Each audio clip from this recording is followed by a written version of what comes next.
Bom, meus amigos do YouTube, você está no canal Espiritismo Explicado, eu sou Lazarino Barbo. E antes de começar o nosso vídeo, eu quero te pedir que ajude o nosso canal a crescer. Inscreva-se no canal, compartilhe com seus amigos e deixe o seu like. Isto é muito importante para o crescimento do nosso canal. Hoje vamos atender o pedido de uma nossa seguidora do canal, a nossa amiga Ana Cláudia Januário. Ela nos pediu que fizesse um vídeo sobre o suicídio indireto. Existe o suicídio direto ou consciente, aquele que a pessoa deseja, ela escolhe se matar. Ela vai, motivada por diversas razões, ela se mata. Esse é um suicídio direto, né? Existe o suicídio indireto, é aquele que indiretamente a pessoa mata o seu corpo, através de escolhas que ela faz, né? E existe o suicídio inconsciente, aquele que a pessoa não tem consciência do que está fazendo, ela pode estar motivada por uma doença mental, por um processo obsessivo muito grave, e então ela se mata e ela não tem consciência dos seus atos, ela não sabe o que está fazendo. Então, todas essas classificações de suicídios, né, que são amplamente estudados pela doutrina espírita, todos eles ou são consequência ou têm consequências muito graves, né?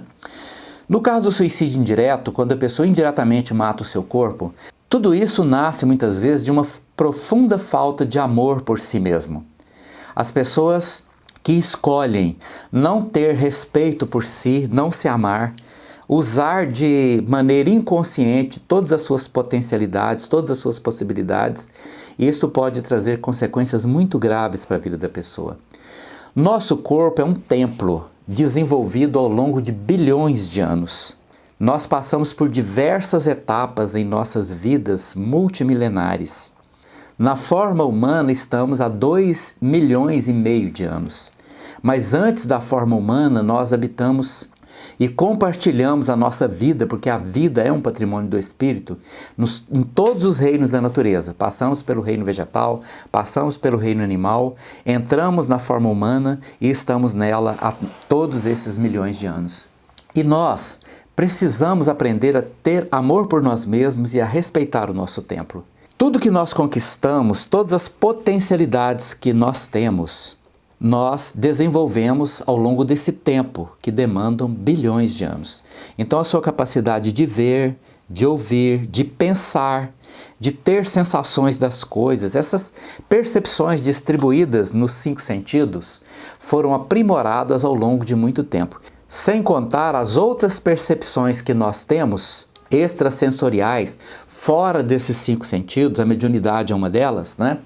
E que nós também aprimoramos e estamos num processo de aprimoramento contínuo. Nós não paramos de evoluir, nós estamos num processo evolutivo. E este processo evolutivo, que demanda cada detalhe daquilo que você tem, daquilo que você é, está registrado no seu perispírito.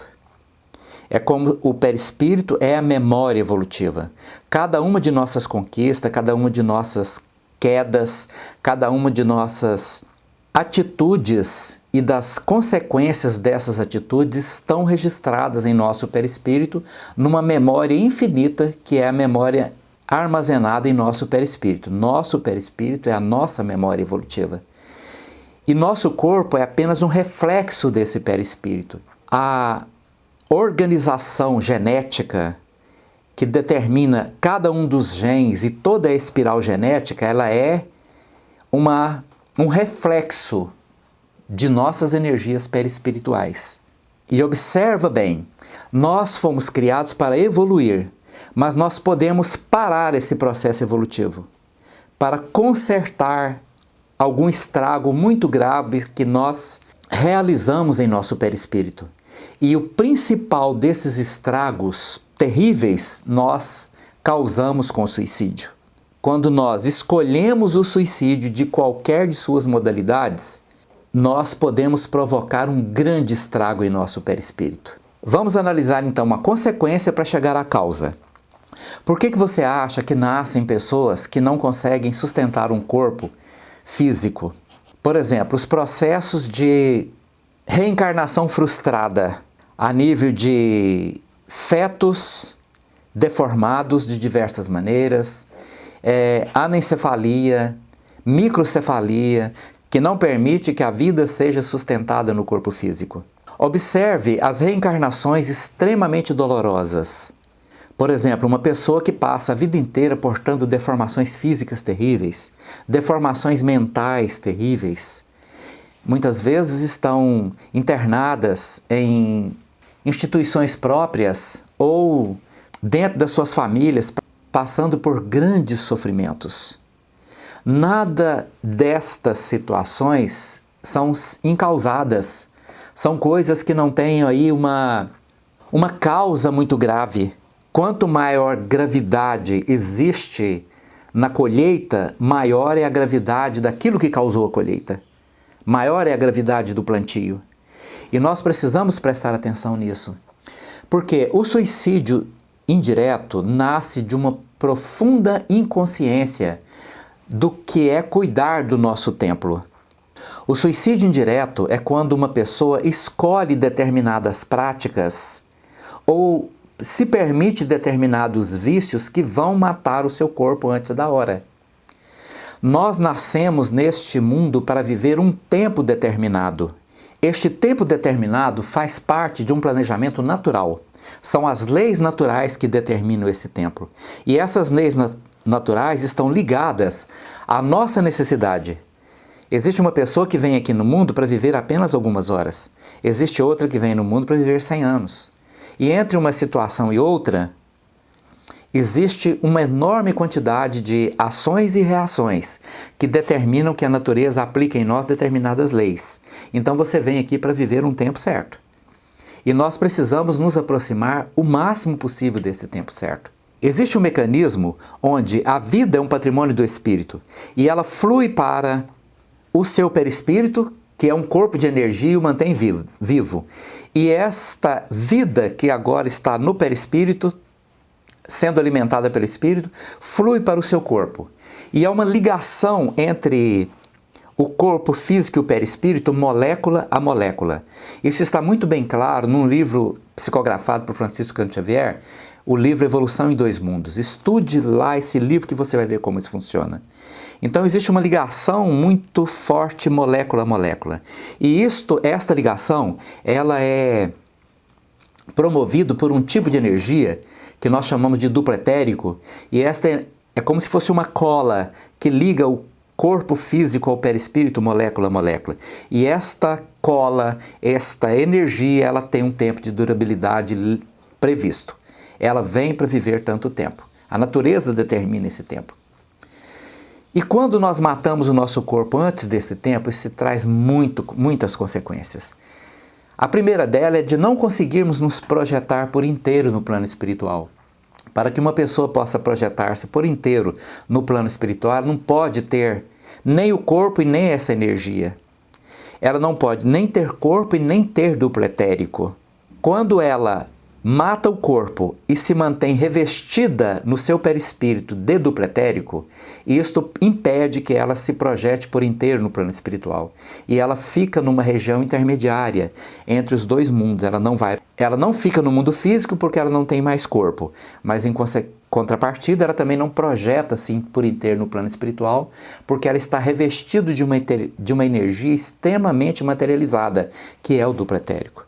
Isso impede que ela se projete por inteiro no plano espiritual, levando-a a um estado de sofrimento muito intenso. Sem contar as diversas situações de reencarnações sofridas, onde a pessoa já nasce portando doenças e tendo muitas dessas doenças relacionadas ao desequilíbrio perispiritual provocado pelo suicídio, existem também as doenças que fazem parte do cotidiano das pessoas e elas convivem com isso uma vida inteira. É muito comum, por exemplo, a utilização de uma droga do tipo cigarro ou qualquer droga que é aspirada pelo pulmão provocar numa vida futura a asma, as doenças pulmonares de longo curso que vão acompanhar uma pessoa durante toda a vida. É muito comum, por exemplo, que o alcoolismo possa provocar, além de um problema mental em uma outra vida, problemas no sistema gastrointestinal, onde uma pessoa pode passar uma vida inteira carregando enfermidades no seu aparelho gástrico. Existem as diversas enfermidades, mais ou menos graves, relacionadas ao suicídio indireto. Porque no suicídio indireto, a pessoa não se mata diretamente, ela se mata indiretamente. Por exemplo, uma pessoa que bebe ou se droga utilizando qualquer outra droga e sai dirigindo um carro ou dirigindo uma motocicleta e cai ou bate e morre, é uma forma de suicídio indireto. E às vezes esse suicídio indireto que ocorre na juventude faz com que ela permaneça no plano espiritual, convivendo com sofrimentos no plano espiritual, até que se esgote o duplo etérico, que já não está mais ligado ao corpo físico, mas ao seu perispírito, e às vezes ligando ainda por um tempo nesse corpo físico, até que ele se esgote e a pessoa possa se projetar na dimensão espiritual. Por isso o suicídio indireto é tão pernicioso quanto o suicídio direto muitas vezes, porque ele traz consequências muito graves. O nosso corpo físico é um templo que reflete a nossa condição espiritual adquirida durante bilhões de anos de evolução. E como é que nós estragamos isso? Ao criarmos, de forma direta ou indireta, alguma desorganização no nosso corpo, esta desorganização fica impressa em nosso perispírito. E ao imprimirmos no nosso perispírito a nossa desorganização física, nós criamos uma consequência e isso tem que ser consertado. Uma pessoa, por exemplo, pode perder a condição de ver por conta de uma desorganização perispiritual criada no corpo físico. A pessoa pode perder a condição de ouvir, de sentir, de raciocinar, desenvolvida ao longo de bilhões de anos, por conta de uma atitude impensada por conta do suicídio. E esta condição que agora está desorganizada no perispírito só se conserta no perispírito e, consequentemente, no corpo através do processo da reencarnação. Então, quando você vê uma pessoa que nasceu portando uma deformação, aquilo é uma maneira de reajustar no perispírito o desajuste criado por ela no corpo físico. A reencarnação dolorosa é um processo de conserto, é como se estivesse promovendo um reajuste no perispírito. Por isso, para evitar que isso aconteça, nós precisamos aprender a cuidar de nós mesmos. O corpo é um templo. Repito, o corpo é um templo e eu preciso cuidar do meu templo, eu preciso amar a mim mesmo, respeitar a mim mesmo, alimentar o meu corpo de maneira correta, exercitar o meu corpo porque ele precisa disso, cuidar com medicamentos o meu corpo quando ele está doente. Eu não sou o meu corpo, mas eu estou morando dentro dele e eu preciso dele para o meu processo evolutivo. Então eu preciso criar esta relação afetiva comigo mesmo. E o primeiro passo é aprender a dar amor por mim mesmo. Um antídoto contra o suicídio é quando a pessoa aprende a se amar. Quando ela olha no espelho e aprende a gostar da imagem que ela está vendo ali. E isto é uma escolha. Eu preciso aprender a ter amor e respeito por aquele corpo que está ali, diante de mim, e eu estou vendo ele no espelho. Nesta relação de respeito pelo meu corpo físico, eu aprender a mantê-lo para que ele possa durar o maior tempo possível. Eu preciso viver neste mundo o maior tempo possível, mesmo que eu não goste disso, para que eu possa usufruir de todos os benefícios da reencarnação. E estes benefícios não são só de natureza de ficar aqui durante um tempo, não. São benefícios físicos, químicos, biológicos, espirituais. Porque quanto maior tempo eu permaneço no meu corpo, maior é a limpeza que esse corpo faz no meu perispírito. E quando eu deixar esse corpo, então eu tenho condições de me projetar por inteiro no plano espiritual e dar continuidade ao meu processo evolutivo. Esse é o nosso vídeo de hoje. Se você gostou, deixa aí o seu like, inscreva-se no canal e compartilhe com seus amigos. Muito obrigado.